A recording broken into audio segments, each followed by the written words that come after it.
Rushopaghuhamano amum dhadrishe avastitham bahihi. Let's do it again. Vinasthashu swamayasu bhuyascha vrijya keshavam rushopaghuhamano mum dhadrishe avastitham bahihi. So I can already see some hands up. Thank you so much. That's encouraging. So whoever, Mataji, Vasudha Mataji, you want to read the shloka? Please go ahead. Hare Krishna Prabhuji, Dandavat Pranam Prabhuji. Hare Krishna to you. Vinastasu swamayasu bhuyaschavrajya keshavam rusopaguhamano amum dadrisse avastitam bahihi. Hare Krishna. Thank you very much, Prabhu. Thank you so much, Mataji. The translation is up now. Shilpa Mataji. Yeah. Hare Krishna Prabhu, Hare Krishna Mataji. Hare Krishna. Translation by Bhaktivedanta Srila Prabhupada ki Jai. When the demon saw his magic forces dispelled, he once again came into the presence of the personality of Godhead Keshava and, full of rage, tried to embrace him within his arms to crush him. But to his great amazement, he found the Lord standing outside the circle of his arms. Hare Krishna. Hare Krishna. Thank you, Mataji. So the next shloka, verse 25. Who would like to read this? Sudha Mataji. Hare Krishna Prabhuji, Dandavat Pranam. Hare Krishna Mataji. Tam mushtirbhirviniknantam vajra sarairadokshja karena karna mulehan yata tvastram marutpati. Thank you, Prabhuji. Hare Krishna. Thank you, Mataji. And the translation? Divya Mataji.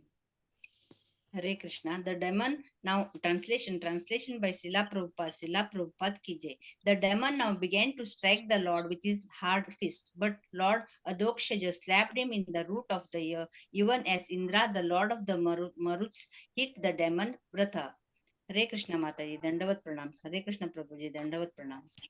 Dandavat Pranams to you. Hare Krishna. Thank you. So verse 26. Krishnamurti Prabhu. Hare Krishna Mataji, Hare Krishna Prabhuji. Hare Krishna. Sa ahato vishwadita yavagnaya paribhramadgratra udastalochanaha vishirna bahvangri shiroruhopatat yata nagendro lilito bhavan navasvataha. Hare Krishna Mataji, Hare Krishna. Thank you so much. Hare Krishna. Sindhu Mataji. Hare Krishna Mataji. Hare Krishna Prabhuji. Translation by His Divine Grace, Srila Prabhupada ki Jai.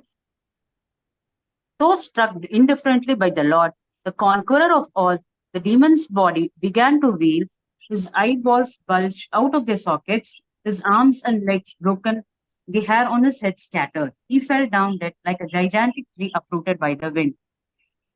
Hare Krishna. Hare Krishna. Thank you so much, Mataji. Now the next verse. Chanda Mataji. Hare Krishna Mataji, Hare Krishna Prabhuji, Dandavat Pranams. Shitaushyanam tamakunthavarchasam karaladamstram paridashtadachadam ajadayo vikshat shashamsur agata aho imam konu labhate samsthitim. Thank you, Prabhuji. Hare Krishna. Thank you so much, Mataji. And then the translation, please. Vishvanu Mataji. Hare Krishna Mataji, Dandavat Pranam.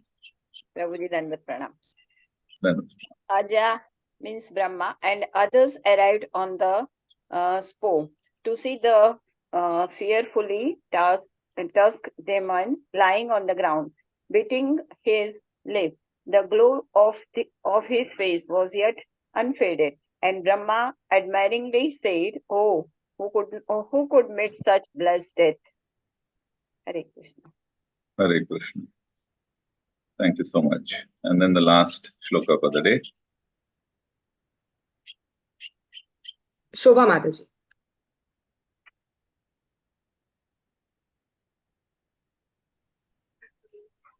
Hare Krishna Mataji, Dandavat Pranam Prabhuji, Hari Bol. Shloka Hare number 20. Shloka number 28.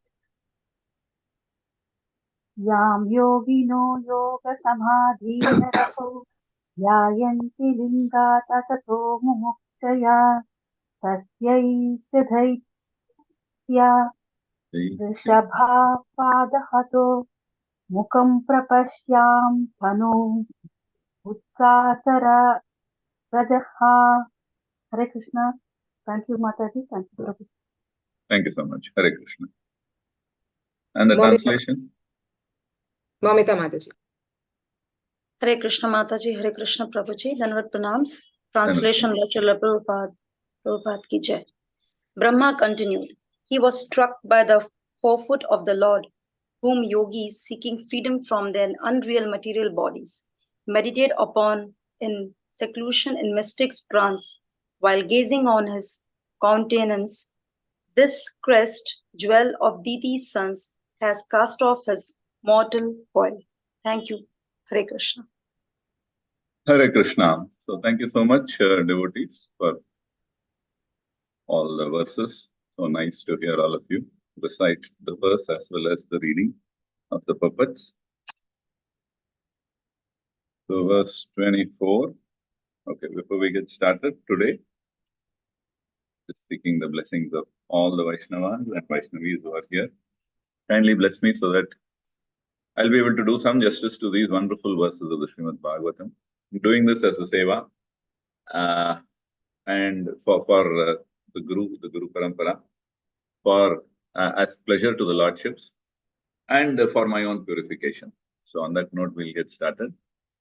Vinasthasu swamayasu bhuyascha vijjakeshavam tushopa guhamano mam dadrishe vasitam bahihi avastitam bahihi. Okay, so here, when the demon saw his magic forces dispelled, then what happened? He once again came into the presence of the personality of Godhead, Keshava, and full of rage, tried to embrace him with his arms to crush him. But to his great amazement, he found the Lord standing outside the circle of his arms. So that's what is being described here. And then, actually, see, this is a great fight that is being described in detail, and in the pages of the Shrimad Bhagavatam. So we are seeing that every day. And we are seeing how the demon is actually fighting with the Lord with the intention to kill him. And then we have seen these two extremes. You have the divine, the divinity himself, and then you have the demoniac. There are the two personalities who are coming face to face, and then they are actually, the way they interact talks a lot about the qualities that each one is displaying, which is their nature, because one is demoniac and then the other one is the divine himself or the divinity himself. So now, in this verse, actually, we see the Lord being addressed as Keshava. So that's one thing that let's make a note of. So Keshava means what? What does Keshava? So the names of the Lord denote the pastimes of the Lord, the quality of the Lord, and so on and so forth. So Keshava is the killer of the demon Keshi. So the Lord is addressed as the personality who killed the demon Keshi. So now why is that? Because we see even Arjuna in the Bhagavad Gita, he addresses sometimes the Lord as Keshava. He's trying to say, how can I kill all these people, Keshava? So he's trying to indirectly say, you have killed somebody. So, I mean, you have killed this demon Kesi, so you're called as Keshava. Now, how can I kill these people? So you please enlighten me. How did you do that killing? I'm just trying to get that correlation going when they are speaking. So here also, again, he's addressed as Keshava because he is the one who killed the demon Keshi. And now he is about to kill Hiranyaksha also. But before that, what is the mentality of Hiranyaksha? So he wants to hold the Lord. He wants to go and then hold him tightly in his embrace in such a way that he wants to crush the Lord with his arms, because he thinks he is very powerful. And he thinks that he is actually gauging, or he's measuring the strength of the Lord, the personality himself, that is in the form of the boar here. So he's seeing the boar, and then he says, okay, I can do this, I can crush, I can I can hold in such a way that the boar will not be able to escape from my arms. Then, so with that intention, he is going, and then he wants to crush. But then each time he approaches the place where the Lord is present, and then he tries to embrace and then wanting to crush, suddenly he realizes that it's only air that he is trying to embrace or crush, because the Lord is elsewhere. So now this is coming up after the magic that Hiranyaksha displayed. So he is a very powerful demon, we know, and then he had a lot of powers.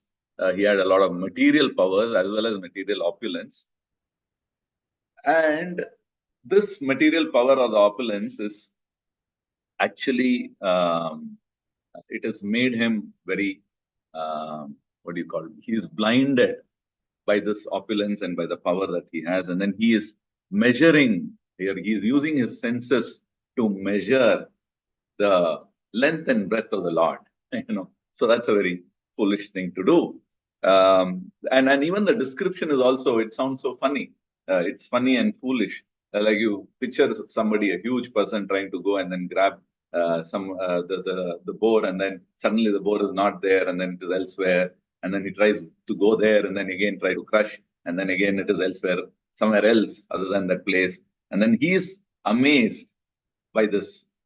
And then that is why that word avasthitam bahihi is being described, and Prabhupada talks about that particular word, and then he says that he is actually amazed because he is not able to get him. And now in the next shloka, if you see, they talk about this another aspect of the Lord where he is described as adhokshaja. So these two verses we will try to see it together. So now, what is this word adhokshaja? What does that mean? It means that it denotes the Lord, no doubt. It's used in the noun form, because adhokshaja means the supreme personality of Godhead. But why is he called as adhokshaja? Because he is a personality who cannot be gauged by our by our material senses. So the senses that we have, including the intelligence, including the mind and the intelligence, all of that put together, we will not be able to gauge the Lord, or we may not be able to measure his length and breadth, so to speak. That is what the demon was trying to see here. He thought, okay, I can just do that, and then he went there and tried to crush the Lord. But then he realizes that that is not possible, and that is why this word adhokshaja is used. So we'll try to understand what this means. Of course, it denotes the Lord. So in this context, it is used as a noun. It is because it's the personality that we are talking about. Then, in the lecture that I was listening to, a lecture by His Grace Radhesham Prabhu, and he brings out so many aspects, and then so many a different perspective of the word adhokshaja, where he says how adhokshaja is also used as an adjective that describes the Lord. So we will dwell a little bit on that, because that's one aspect which is linked to our advancement in knowledge. So as we advance in knowledge, then what are the various stages that we go through?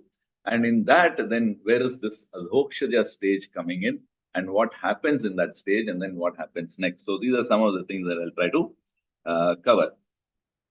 Now, of course, before we move on there, the aspect that, the demon does not understand the supremacy of the Lord is something that we all have, we all are aware of, and we have heard, we have seen, and Prabhupada has explained in detail in the earlier verses also, like how they fail to understand the supremacy of the Lord, they fail to understand the divinity of the Lord. So they just try to think that the Lord is also like me. They see the form of the Lord on the other side, and then they think, okay, he also has two arms, I also have. So my arms are a little bigger than his, so maybe I'm stronger, and so on and so forth. So we start to gauge the Lord in that way. And gauging the Lord in that way is not the right way for us, because we should know that the Lord is Adhokshaja, one who should not be gauged by our material senses. And in fact, the demons take it more, I mean, so to such an extent that they just don't want to fight with the Lord, but they want to defeat him, they want to capture him, they want to even kill him. So we've seen in Hiranyaksha's case, the same thing has happened. Even Duryodhana also did the same thing. He was trying to balance out the powers that one man possessed and the army possessed. So he didn't realize that. I mean, he thought it was another ordinary person, like Krishna is an ordinary person, a man, a personality. And then he says, I don't want you. I will rather have your army rather than you. What will I do with you? I mean, that's a very, what do you call, demoniac way of looking at things, very, very mundane, gross, blunt way of understanding the world around, or using the senses and then trying to understand the Lord. So that's not possible. It was not possible for Duryodhana. And that is how he ended up choosing the Narayani Sena rather than the Lord himself. And then he makes such mistakes in number of places. At a time when Krishna goes to Duryodhana trying to broker peace, like, I mean, he didn't want the fight, so he says, at least give them 5 villages. The last attempt that Krishna makes before the war, where at that point Duryodhana gets so angry, then he thought, let me capture this person who has come here, let me capture Krishna. So he wants to actually, he orders his soldiers to capture him and then put him inside, because he's come as a messenger for the Pandavas. So I'll rather capture him and put him behind bars rather than have him talk to me in this way. I mean, I don't want to hear this person. So that way. So there again, he makes a mistake, and then actually Krishna shows his form, the universal form. And the Acharyas describe that this form was not the full-fledged universal form that was displayed to Arjuna, but it was like a subdued version of that Virata Rupa. He shows, and then of course, they are not able to capture, so they back away, and then he comes out. But even after seeing that, Duryodhana concludes that, oh, this guy is a Mayavi. I mean, he does all wonderful things, and he got away. That's okay. Anyway, I have this army, so we will do the fight, and then we will move on with what has to be done. So he still failed to understand the divinity of the Lord or the supremacy of the Lord. And this is a typical trait that we see in demons. Now, when this is there, we might wonder why this happens. So if we look at the shlokas or the verses of Bhagavad Gita, so we realize that Krishna has mentioned about such people a number of times. Some of the times when he has mentioned it, if you look at the 9th chapter, the 11th verse, where Krishna says, Avajananti mama moda manushim tanumashrita param bhavam ajananto mama bhuta maheshwaram. So what does that mean? He says, like fools deride me, Krishna is saying, when I descend in the human form, they do not know my transcendental nature and my supreme dominion over all that be. So they fail to understand that I am Sarva Karana Karanam. I am, I am the Isha. I am, and then the aspect of Isha Avasyam Idam Sarvam. So everything belongs to me, or I am the controller of everything, is something that they fail to understand. And that is why he calls them as Mudha or fools. And then if you look at another verse where Krishna says why they take that particular view is because they are covered by Maya. And in that, how they behave, they think they are the doers. Daivisha gunamai mama maya durattaya mam eva ye prapadyante mayam etam tarantite. So the divine energy of mind, consisting of the 3 modes of material nature, which is the Maya Shakti, is very difficult to overcome. But he also says that those who have surrendered unto me can easily cross beyond it. So this is another assurance, a solution he is giving. You are in Maya, you cannot understand me, and that is why I'm Adhokshaja. But then when there is surrender happening, then you will be able to cross over. That means then you will be able to know me. Even though I am Adhokshaja, even with the same senses that is at your disposal now in the current human form, you will be able to know me. Like how Arjuna, using the same material senses, was able to perceive the Lord. But Duryodhana, on the other hand, even though he had the same senses, the material senses, he was not able to perceive the Lord. So for him, he was Adhokshaja. And for Duryodhana, for Arjuna also, he was not Adhokshaja for Arjuna. Because Arjuna was able to see. So we might say, why is then this word Adhokshaja itself becomes a little irrelevant? Because at one stage, he is Adhokshaja, so they don't understand who is, or you can't measure him. And at another stage, there are devotees who have actually been able to understand. So why does that happen? We might think. So for that, then Krishna, if you look at Bhagavad Gita, he talks about the aspect of how he reserves the right to reveal himself. Who? Krishna. Krishna reserves the right to whether reveal himself or not to any particular individual. So what is that verse where it says, Ye yathamam prapadyante tams tathaiva vajami aham mama vartamano vartante manushim partha sarvashaha. So here it says, as all surrender unto me, I reward them accordingly. Everyone follows my path in all respects, O son of Pritha.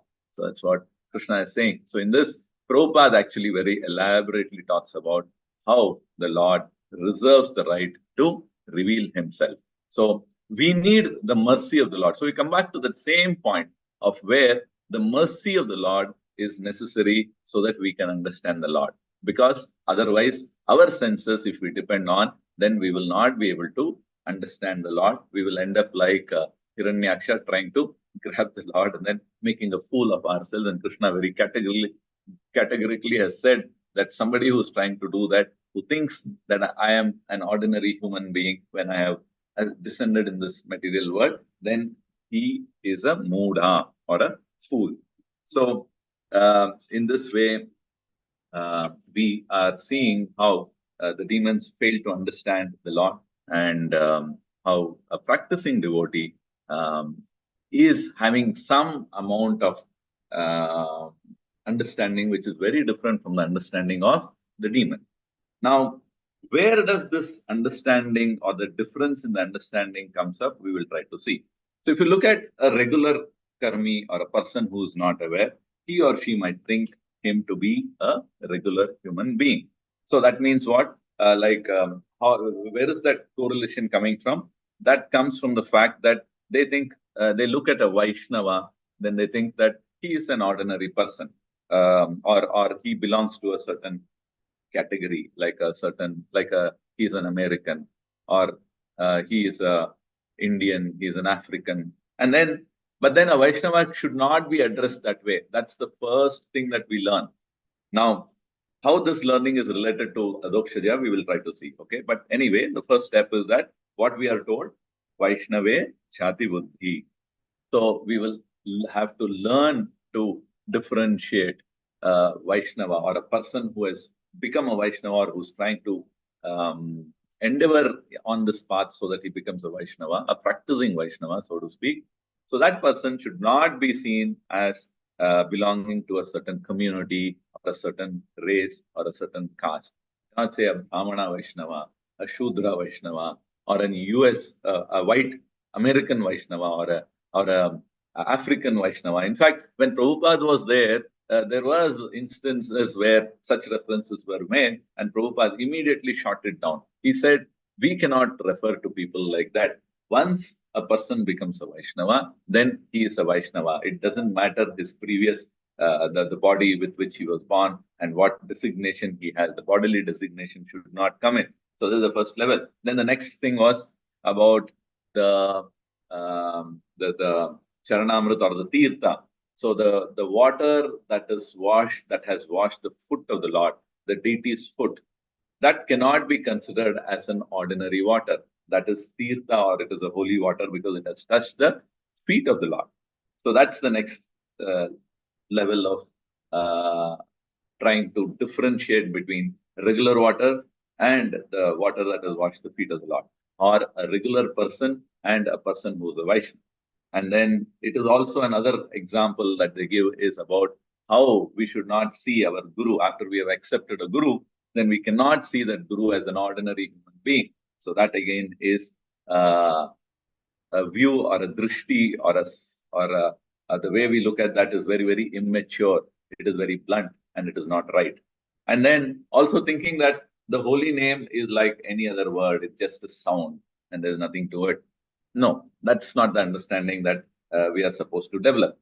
Now, for all these to happen, what is necessary is like we will have to have a desire to go to that platform. We should understand that the senses that are there at my disposal are not perfect. So we know that our senses are imperfect. This is a primary defect that we have. And then we also should understand that I cannot rely on my senses to gather knowledge about the Lord, about the divinity, about the supremacy of the Lord, because He is beyond the perception of my senses. He is Adhokshaja. So that's the noun form of the word that we are talking about. But then we should have a desire to, like Arjuna. Arjuna says, Krishna is saying, Mam Ichchaptum Dhananjaya. In the 12th chapter, he talks about this. So you will have to desire. And then Radhesham Prabhu says, this Ichcha or the Ichchaptu, that the Ichcha that we develop is the seed for the development of our bhakti from sadhana to raganuga. So that's a very wonderful observation or a statement that Prabhu is making, where he says that this Ichcha or desire keeps growing as we do our sadhana. We might not like the activity that we do, and that is why it is in the sadhana stage. But then for it to move to the raganuga stage, then this Ichchas or the desire, that seed begins to germinate and fructify. And that grows into, when it becomes bigger and bigger, it leads to raganuga bhakti. So desire is very important in our sadhana, in our journey in spiritual progress. And we should also understand that our senses are blunt. And then we generally, when the senses are blunt, then we delight in avidya or in ignorance. That is bodily identification and all things that are connected to the body. So we are generally in that phase or in that stage of knowledge. Then what happens? Purification of senses has to happen. How does one purify the senses? The purification of senses is by following the 4 regulative principles. So when we follow the 4 regulative principles, then our senses get purified. Like say, how does that happen? Just to give a quick view, like say, what are the 4 regulative principles? One is, okay, we'll start with gambling. Gambling pertains to telling lies. So if we avoid gambling and then we say that I will not tell lies, some people, we cook up lies as we speak also. Like they ask something and then we try to say, cover it up, or we have this cheating propensity. So we try to say something and get on, or we speculate in the lies and then tell lies at the drop of a hat and then go on. And we think it's very harmless, but then actually, maybe it is harmless to that other person because it doesn't really matter what you did or you didn't do. But then it is definitely harmful to us because it does not allow our consciousness to move up, to rise, our senses to get purified. It does not happen if we continue to indulge in that. So that's the way we need to look at this particular regulative principle of no gambling. It is not just direct sitting at a casino and then gambling away. It's not that, though it includes that also. But then the subtler aspect of gambling is about not telling lies. So we'll have to practice that.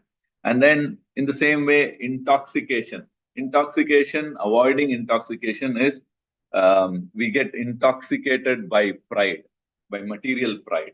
Even a small accomplishment we make, we become very proud of ourselves. So trying to not get into that frame of mind of becoming very proud of ourselves, or that kind of a situation. So that's how intoxication the refinement of avoiding intoxication is avoiding pride or not being proud about even small accomplishments. Then Prabhu also was talking about meat eating.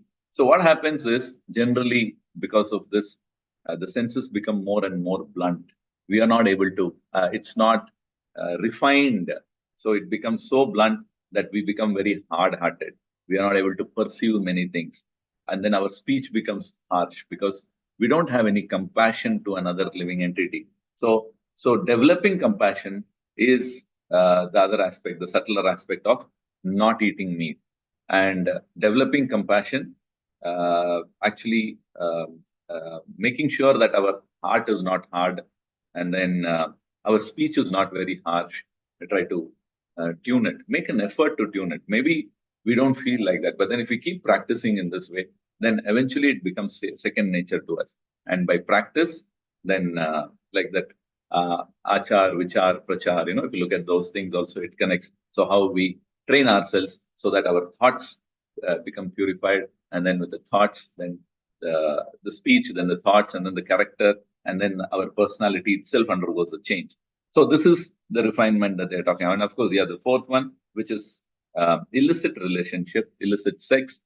So that again, the subtler aspect is, in fact, it is explained by Yajnavalkya, I believe, where he talks about various aspects of illicit sex. It's not just the act itself, but then Shravanam, I mean, hearing about the act, or talking about it, Kirtan, Smaranam, thinking about it. These also entitled to illicit, breaking the fourth vow of illicit relationship in a subtler way. So that also has to be avoided. By doing these things, what happens is our senses begin to get purified. And this purification actually is necessary, because then we are able to move to the stage of adhokshaja. So now, when our senses become purified, then what happens is we can actually come in direct contact with Krishna, pratyaksha.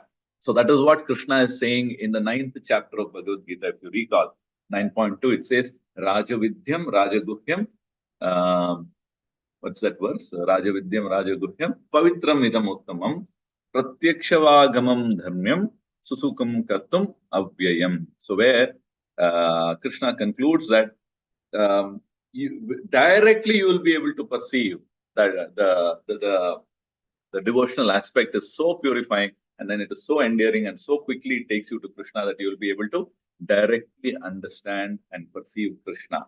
To the extent of to what extent I'll be able to understand? That is to the extent to which our surrender is there.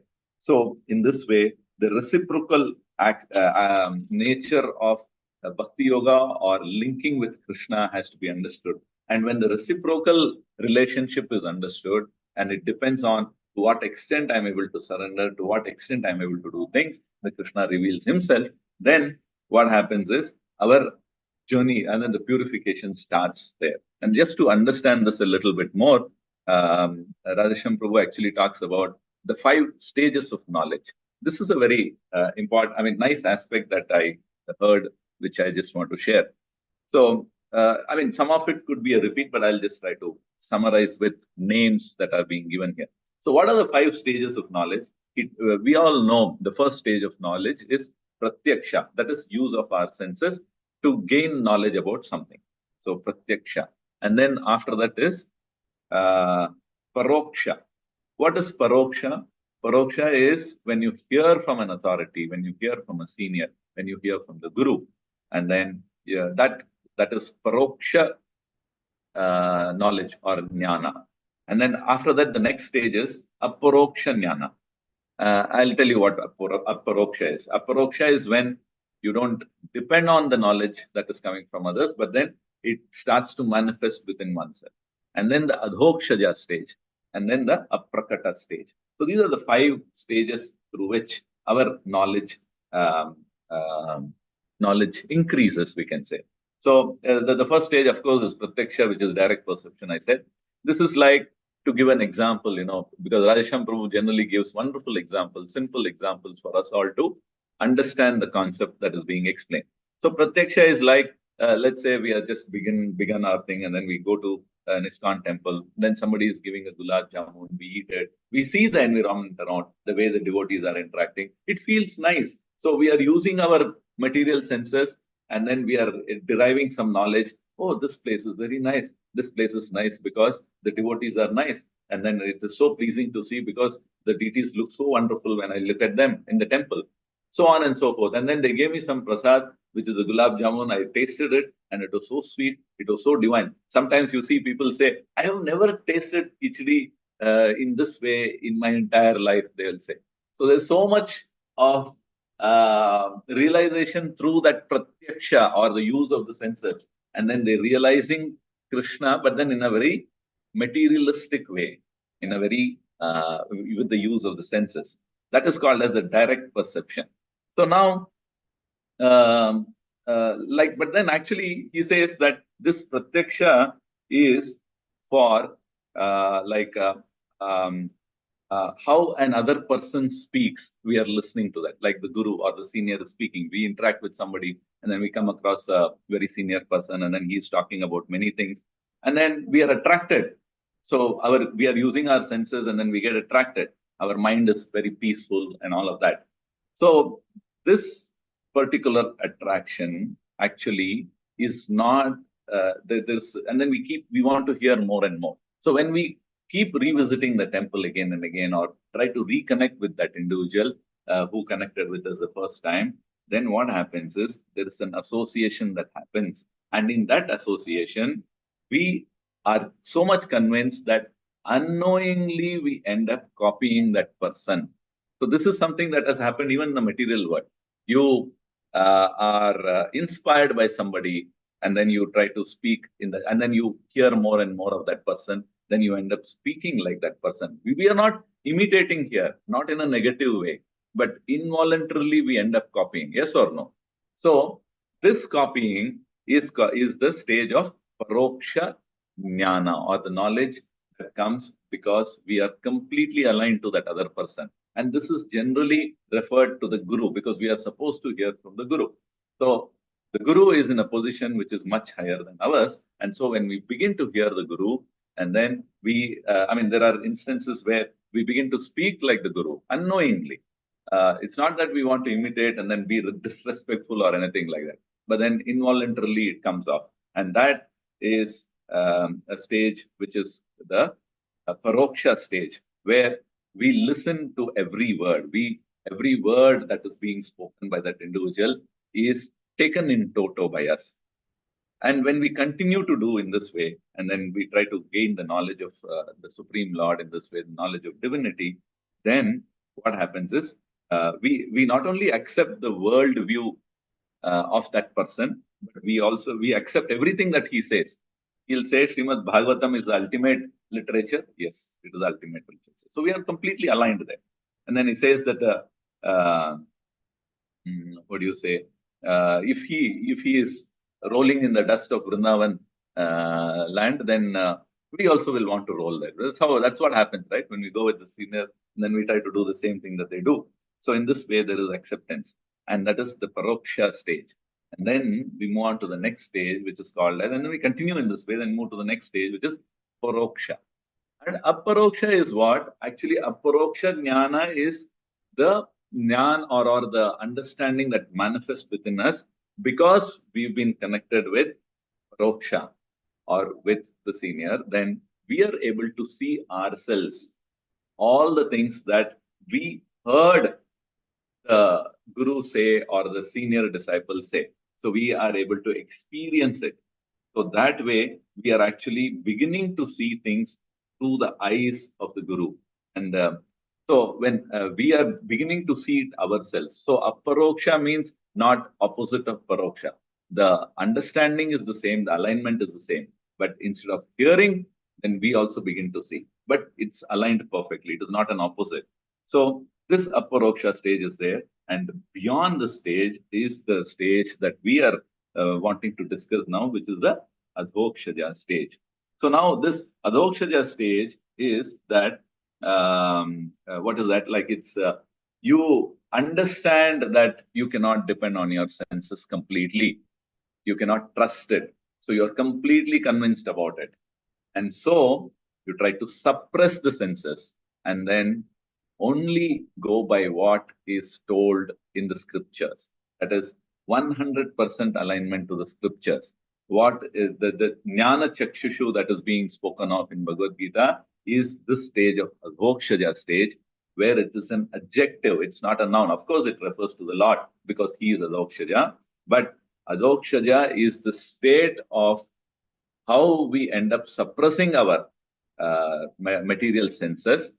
So we are not in that frame where earlier in the pratyaksha stage we were in the frame where seeing is believing was what the ideology that we believed in, and now we are in the stage where we know that seeing is not believing, or our senses are imperfect. We're completely convinced, so we refer to the scriptures and then we refer and then go by that. So that is the stage of adhokshaja, where we voluntarily suppress it. We say that, okay, I know it is like this, but then the Shastras say like this, so we tend to lean towards the Shastras. So that this kind of shift away from the material senses or the dependency on the material senses to what is in the scripture, that particular stage is called as the adhokshaja stage. In fact, here what happens is we see everything from the point of view of Krishna. We see everything from in relation to Krishna. So to give you an example, he was saying that Prabhupada, when he went to the US, he saw all the people in the hippie land or in the US or in that place where they were all gathered. He saw them in relation to Krishna. That is why he was able to be so compassionate to them. And all his replies, all the questions that were being asked, the way he replied, he was in that platform and he was able to reply. So if you look at the question and answers, we will realize that Prabhupada is actually, speaking from the point of view of an adhokshaja, or where he is taking the reference to the Shastras, and then his complete dependency in the Shastra is there, that all his conclusions, his thought process, everything is in line with the scriptures. And then like everything belongs to Krishna. So he knows like all his activities are such that everything belongs to Krishna. So you actually act in that way, not just hear and then be convinced and realize, but also act. Acting in that way is that famous example where Prabhupada is counting money, and then while he's talking, so the person he's speaking to a visitor, that visitor is surprised to see that Prabhupada, oh, so money-minded this sadhu is. He was a sannyasi, he was in the sannyasi dress. So he's an Indian, that the visitor was an Indian. So immediately Indians, we become judgmental. Oh, he's a sannyasi, but then he is dealing in money. But then as he is speaking and then answering, he was counting money, and then he made some bundles and he said, this is here, this is here, this is here. And then he continued as though nothing has happened. Then he realizes that the stage in which Prabhupada is and then the way I concluded are totally different. So he is able to understand how he is seeing the money also as an energy of Krishna. He was able to see the dictaphone as something that is helping him spiritually. So he was able to use modern technology in the service of Krishna because of this view. He did not think twice about boarding a plane, because those days that thing was very strong that a sannyasi should not cross the seas, and then he should not board a plane, he should only walk, and so on and so forth. So he kind of put all that aside. He says plane is also intelligence of Krishna through another human being. Technology, everything is Krishna, so then it is all Krishna's energy. And so I am using Krishna's energy in the service of Krishna. So he used to go ahead that way. So this view that one develops, which is not contradictory to the earlier views also, but then to the scriptural view, but then you're able to move ahead in this way, and it's the stage of adhokshaja. So here, the adhokshaja stage is where one willingly suppresses one's material senses. So if you look at this word adhokshaja, it is made up of like adho, and then aksha, and then ja. So adho means adho gachanti tamasaha. You would have heard that. Adho is to push down. So there it says you get pushed down to the hellish planet. So in here it is adho is to push down, and then aksha means eyes, and ja is born. So whatever is born out of the eyes, that is whatever we see, we try to push it down. That means We are not giving too much of importance to that, but try to look at it from the Jnana Chakshushu, or the Chakshushu of knowledge, or the Chakshushu of the scriptures, which is beyond the stage of Paroksha and Aparoksha. So this is Adhokshaya stage, and this is the stage where we, Prabhu gives this example where he says that we will be able to see many things, like he was saying, like, in the Aparoksha stage, you will be able to see the gunas that are acting on an individual. You are able to see that very clearly. Oh, he is in this platform, that's why he is reacting like this. So you just keep quiet, and then you approach when he is a little more subdued or little more calmer, and so on and so forth. And then the effects of Kali Yuga, or the symptoms of Kali Yuga, one is able to see when you look at the world around. And Prabhupada was able to see that, and there are some examples on that also. So like this, we can understand the stage of Adhokshaya. And then the final stage is the Aprakata stage, which is the stage beyond this. So when we continue to depend on the scriptures and then continue our journey, then there's a stage of Aprakata where actually the Leelas and the pastimes of the Lord you can actually see them in your heart. In your heart becomes the play field, or the playground, or the arena for the pastimes of the Lord. And this is something that like the Goswamis and all were able to do that. They're like going into a trance, seeing the pastimes of the Lord. So that's the stage of Prakata, which is beyond the stage of Adhokshaya. So like this, the 5 stages of knowledge, just gave a very brief view of that, which will help us to comprehend how first our dependency was on the senses, and then we realized, using the senses, then we try to Rishikena Rishikesha Sevana. So we used the senses and appreciated the Lord or the divinity, and by that appreciation, then we moved on to the Paroksha stage, and then the Aparoksha stage, and then the Adhokshaya stage, and then finally, then it will take us to a Prakata stage where the pastimes of the Lord's will be revealed by the mercy of the Lord. So in this way, we now have a better understanding of why the Lord is called as Adhokshaya, and then how we still have to use our senses to understand the Lord. So though both of them look a little contrary, because somebody might argue, if the Lord is Adhokshaya, then why are you reading? Why are you trying to understand him? Because he's Adhokshaya, he's beyond that. Yes, he's beyond all of that. But then when we see these stages, then we realize that, yeah, okay, but then I'll have to use these senses, and then I'll have to make my effort to understand, so that I'm able to de-link myself from the material attachments, or the material pravritti, or the material propensities that I have, which is of seeing everything in a materialistic way, and then try to rise above them, transcend or move away. That is why this is transcendental knowledge, the knowledge that takes us beyond the material sphere, which is moving into the sphere of divinity, sphere of spiritualism, sphere of supremacy of the Lord, and all of that is connected to Krishna. So in this way, Prabhu wonderfully explained in that, and I thought I'll just share that. So that's how these 2 verses we saw, and we have 10 minutes. So then what happens? The Lord then decided to end all of this. He said, enough. That's okay. I had a fight with him, and then they gave him this thing. Now he decided to end it. And how did the Lord Boar end this? By just giving a tap from his forelimb below the ear of the demon. Such a powerful demon, so much of Maya and all of that he had, and he knew. But then one small tap just below the ear. You will just imagine, if you tap somebody below the ear, one small tap, do you think that person will die? No. But then it had a totally different effect on this huge personality, on this powerful personality, which is Hiranyaksha. He just reeled, and then he fell down. Actually, that was the end. The Lord decided to finish it off, and so he just did that. Just one small tap, and then he died. So now, this one small tap is significant in 2 ways.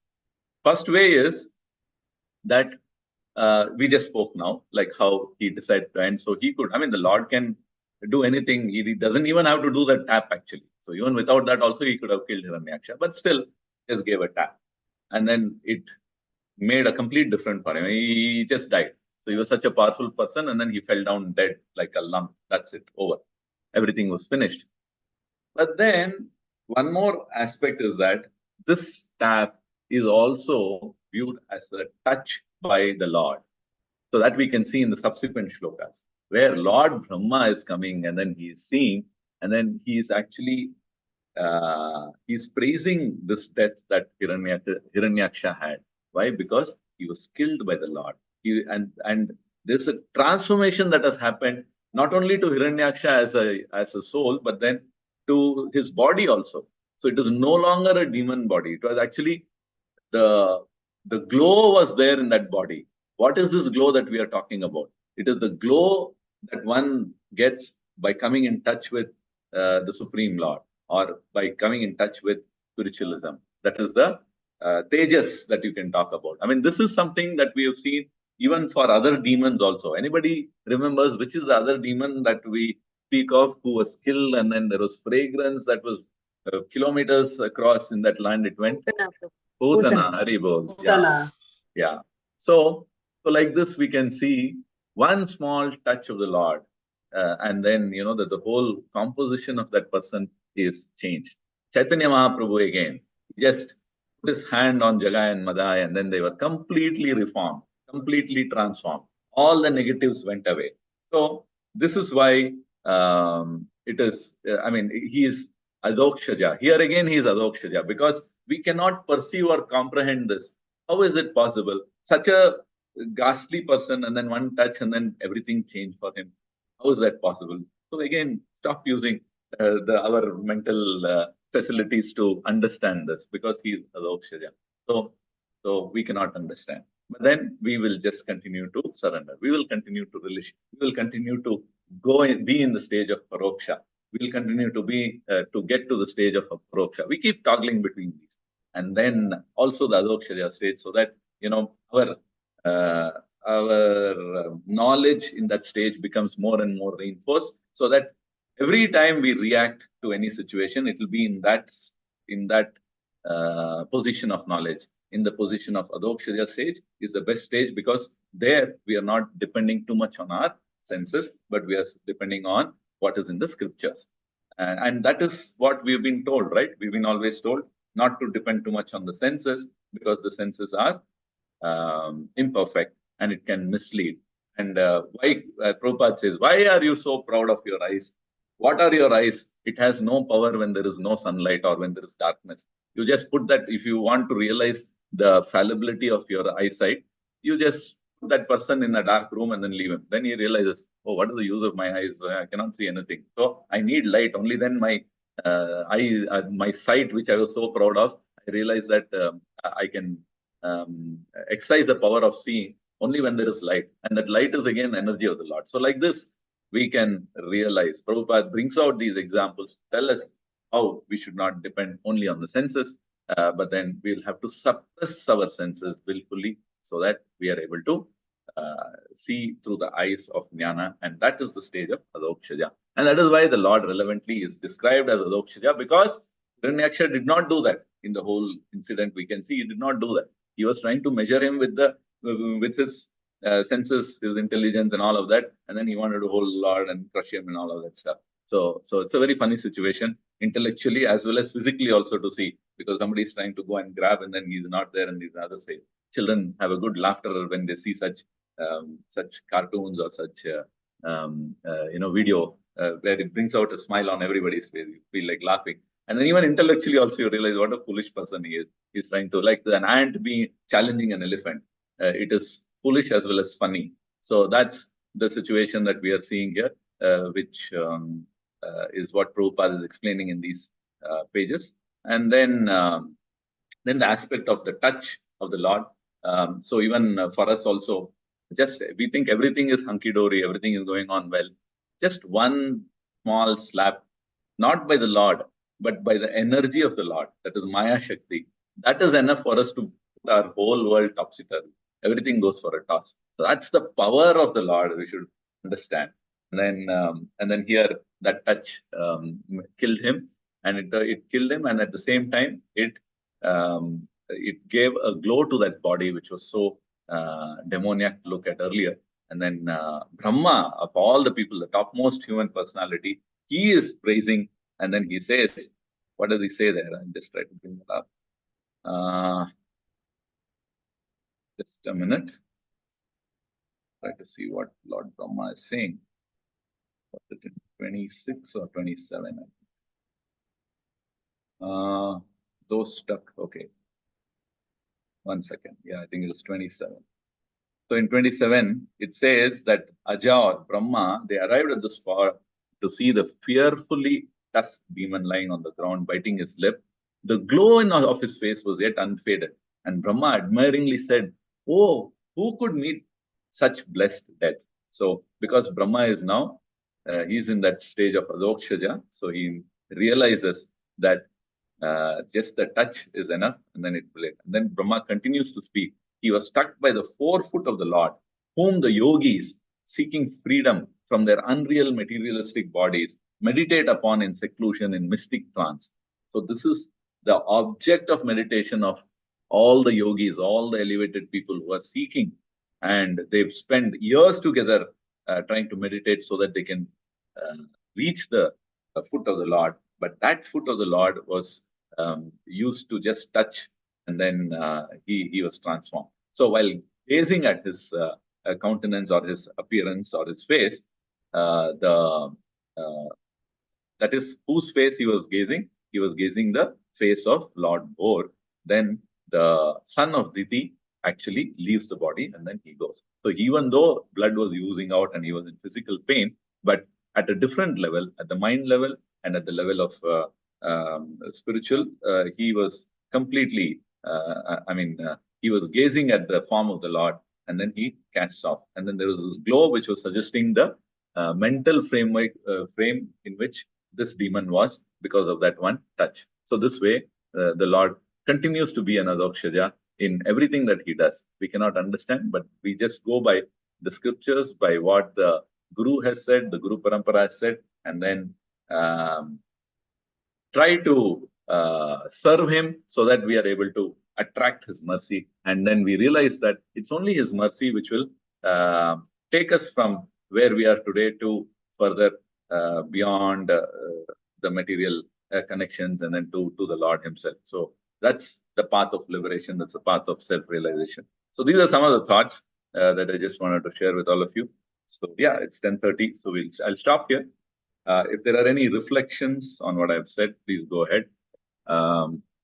Yeah, over to all of you. Thank you so much. Then was pronounced. Hare Krishna. Thank you so much, Prabhu. Indeed, a very informative session, learning session for all of us. You have given a very nice perspective of those four regulative principles which we follow. Also about the five stages of knowledge. So thank you so much, Prabhu. Yeah. Now, yeah, I will ask. Mataji, I was just sharing the Paroksha Jnana. That is a Jnana that I heard from a great personality. So that's it. And we have heard from you, Prabhu. so thank you very much. Yeah. So devotees, if you have any questions, comments, please come up. Haribol. If no, then yeah, Shilpa Mata. Excellent class, Prabhuji, excellent class. It was so nicely explained, the 5 stages of knowledge. We are far, far away from it though. That fifth stage of knowledge, can we have once again expressed from your side? So that last stage is the Aprakata stage. Aprakata. Okay. That is the stage where it manifests in the heart, but it is not prakat in the eyes. So that is how they are in a trance and they are seeing the pastimes of the Lord, the leelas and the pastimes of the Lord. Like Vedavyas wrote the entire Shrimad Bhagavatam by meditating on the various things, and then that was shown to him as a if I put it in a material way for us to understand, as a TV, like a motion picture, all the things were prakat in the aprakat form, because aprakat means it is personally present, but it is not personally present, so it is aprakat. But then it is like the thing, like you can say even the TV, the movie that we see on TV, it is aprakat because they are not there, but then we are seeing something like that. Just to give a correlation. Now, don't think it's a TV we saw. So beyond that, it is beyond that. So it manifests in the heart. That is what they say. The leelas manifest in the heart of the devotee. Okay. somebody has raised a hand. Yeah, Balu Swami Prabhu only, Prabhu. Oh, Who yeah. have asked just now. Yeah. Oh, okay. Yes. So we'll end the session. I will request devotees to stay back. We have a small announcement and we'll do Vaishnava Pranam Mantra thereafter. Vanja Vanchakalpatarubhyascha kripa sindhubhya Tanam vachanam Pavanebhyo patitanam Vaishnavebhyo pavanebhyo Vaishnavebhyo Namo namo Vaishnava namaha Ki Jai, Nanda Srila Koti Prabhupada Ki Jai, Vaishnava Jai Ki Gaur Jai, Premanandi. Prabhupada Ki Jai, Gurudev Ki Hare Jai. Krishna. Thank you, Prabhu. Sarsitana Thank you so Praman. much. Thank you so much, Thank you, Prabhu. Prabhu. Thank you, Dandavat Thank Prabhuji. you. Hare Thank you so Krishna. much. Dandavat pranam. So all the devotees, please stay back. Aisa hai spiral bound. So I will leave, Mataji.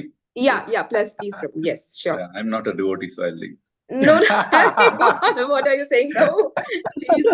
Hari Bol, Hare Krishna. Hare Krishna, Hare Krishna. Hare Okay. So it is about that we are going to start Braj Mandal Parikrama, of course, virtually, 3 days in a day, in a week, and the timings are 8:30 p.m. So I just wanted to know that how many of you will be able to attend the session at 8 p.m. on weekdays, of course, and thrice in a week. Is it okay? Is it a time which is okay with all of you? Hare Krishna, Mataji. Hare Krishna, Prabhu. Mataji, there is a session between 8 to 9 from Monday to Wednesday. Yeah, we will take care of that, Prabhu. That's why Okay. I'm saying that we will take care of both the sessions. Okay. But just I wanted to know whether you people are okay with it or not. If you are okay with it, then it's perfectly fine. Otherwise, Saturday 11:30 is, an option. So maybe if you people are not very much comfortable with the timings 8 p.m., then maybe on Saturdays 11:30 a.m. But then it will be only once in a week, not thrice in a week. Okay, Mata, I think Saturday is better, Mataji. Saturday is Yes, better. Mataji. Saturday, Yes, Mataji. Saturday is so that we better. cannot Saturday miss is Mataji. better. Saturday Yeah. is better. Yes, Okay. Mataji. Okay, Hare fine. Krishna. So Hare Krishna. Yeah. Yeah. Okay, All that's of you what are saying, yeah, Hare Krishna, Prabhu. Ashish Prabhu is here. Yeah, Hare right. Krishna, Prabhu. Pranam. Okay, so many of you are saying yes, yes for Saturday, but once we start, hardly anyone would come. So at least 30 to 40 you want to see. So if 30 to 40 are coming, then we can start it. Otherwise, 11:30 will not have anything. We'll just have 9:30 a.m. Spiritual frequencies which we have started. If you say yes, definitely you will join, then we'll start. Otherwise, we'll not start. So when you're saying yes, please contemplate, introspect for 4 minutes, and then you see whether you can really join regularly. Because it will not be repeated. We may not have recording as well. And Braj Mandal Parikrama, this is something like we don't do many times. Whenever we go to Vrindavan, we just do Govardhan Parikrama or Vrindavan Parikrama. But Braj Mandal means it includes Mathura as well. Okay, 84 course. So just think about it and let us know. Okay, in the group you can let us know. Thank you.